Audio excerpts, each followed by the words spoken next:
stop thinking about everything I'd learned over the past few hours. Once Mari was safely loaded onto the streetcar and on her way home, I made my way back down to the party. What Mari had told me about my life intrigued me, and I suspected the partygoers would be a treasure trove of other tales. It soon became clear to me, however, that I wouldn't be able to elicit any more stories of Sophie from my friends without getting some very strange looks. I mean, I get it. I was supposed to remember this stuff, and of course it would strike them as strange that I suddenly didn't.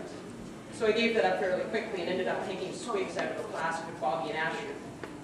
Both of them were already half lit and trying to outdo each other in any way they could, from the make and model of their respective rides to whose football team scored more field goals last season.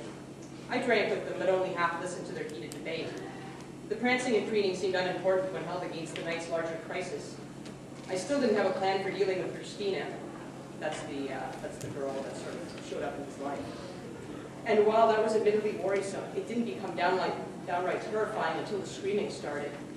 The sun had fully set by then, so the beachfront was only illuminated by the dull glow of the moon, which kept drifting behind the clouds, and a tiny bit of light that managed to make its way down here from the lamps along the park's walkways.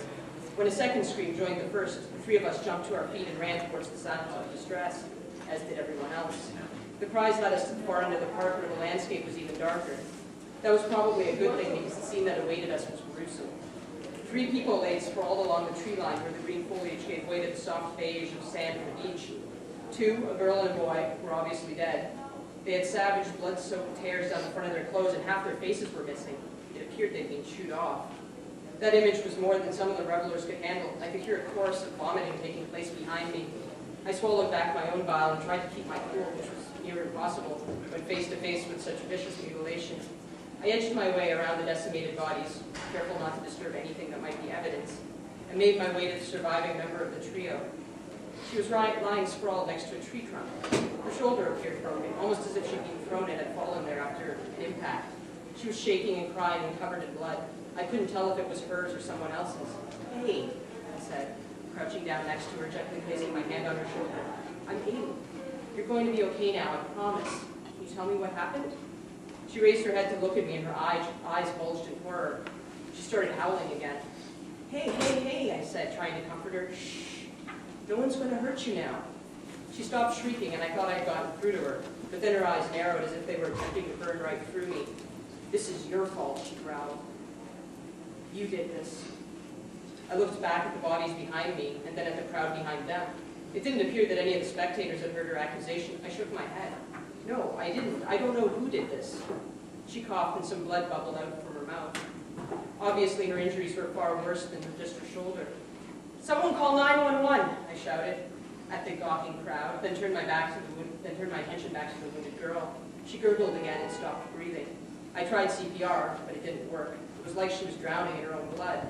Next, I attempted to roll her body to clear her airways. That didn't help either. I sat beside her as she hemorrhaged and died. My face and clothes were smeared with her blood, and it had left a sickly metallic taste on my lips. I felt as if I'd been gutted. She wasn't the first person I'd ever saw die. That would be my dad in his hospital bed after the car crash, but her death hit me hard.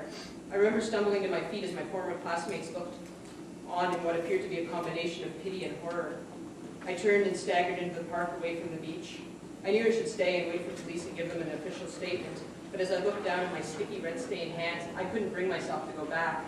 I was just starting to feel as if the specter of death was following me, as if I was cursed to watch both my friends and complete strangers fall victim all around me. I needed to clean up, to get this blood off me as soon as possible. I was just considering looping back to the lake to scrub myself clean, or at least clean enough to jump on the streetcar without drawing too much unwanted attention, when I felt a hard crack on the back of my head. I fell forward onto my knees and tried to fight the gray haze that was quickly spreading across my field of vision. And for a moment or two, I thought I was winning. And then a second blow knocked me out completely. I awoke in a pitch-dark room with a pounding headache. What had happened? The last thing I remember was walking through the park away from... I nearly gagged as the scene of the slaughter passed before my eyes. It had been late, maybe even past midnight, and the park had been mostly deserted except for those I'd left gaping at the triple homicide. So how had someone managed to sneak up behind me? Only, I already knew the answer to that question, and it scared the hell out of me. I instinctively wiggled my arms and feet, feeling for restraints, but there weren't any. I rolled left and fell to the floor. Because it was dark and I had not been expecting to drop, I landed awkwardly and burst of pain tore through my knee as I clipped the edge of something hard. I scooted backwards on all fours like an upside-down crab, hoping to hit a wall I could get my back up against. I heard footsteps approach me. I felt around for something that could be used as a weapon. It came up empty. What now, I wondered? The footsteps stopped in front of me. A second later, a hand brushed across my face. Poor baby, cooed a familiar voice. Can't see in the dark, can you? The last thing I felt like doing was answering my question, so I asked one of my own instead. Why are you doing this? Why not? She said flippantly. When you've lived as long as I have, your priorities change. Maybe you'll understand yourself someday. Huh?